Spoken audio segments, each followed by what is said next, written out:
Hi Jonathan, Phil Beever here from the Wilderness Club. Just some recap on our lesson yesterday. So if we look at your swing here on the left, as you take the club away, you do a great job. Club there hides the hands, great set. If we look at this guy here on the right, we're going to see that he's in the same, very similar position to you there. His hands are a little bit deeper, but fantastic movement from you. Get to the top, good swing. You know, it's fairly short, but it's a good looking swing. If we get to the same position there for the guy on the right, again, pretty good.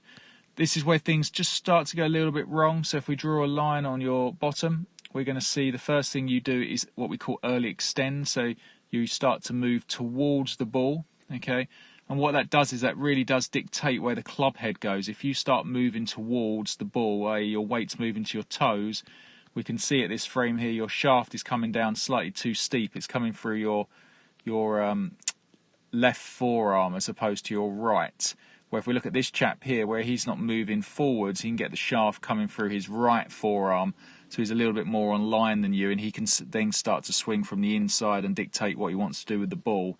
But because yours, Jonathan, is from the outside, we can see there coming down to impact here, your club head is slightly to the right of the ball. Now from that position, all we can do now is pull left across it with an open club face to hit them little cuts. Which sometimes turn into a smother left or a massive high block right. So it's just a little bit not as accurate as we would like, let's put it that way. So what we did to fix that, Jonathan, first of all, is I just fixed your release pattern, which was, one, I was trying to keep your weight moving backwards. So as you start down, I want you to feel like your left hip is going to turn backwards and left. If anything, we're moving this way as you rotate hard, okay? And then we allowed the club face to start to rotate. So as we got halfway through, the face of the club would be rotating as well. And we started to get some good shots, but obviously they were just turning over slightly to the left or pulled left. And then we literally, to tidy up at the end, we put a head cover down just on the outside of the ball like so.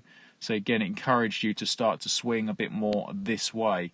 Now with the irons, you started to get that quite quickly. With the driver, you struggle to release the club because obviously with the driver, the pattern would be you'd be a lot further left and across it, and you'd have been holding it off forever trying to save it, where now I'm trying to get the face to rotate and release. So you'll get much better ball flight, much stronger shape of shot.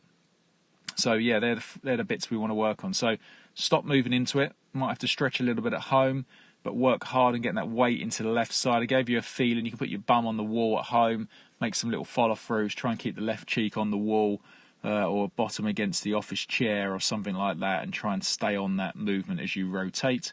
Let the hands rotate and trying to feel like the club's going out that way.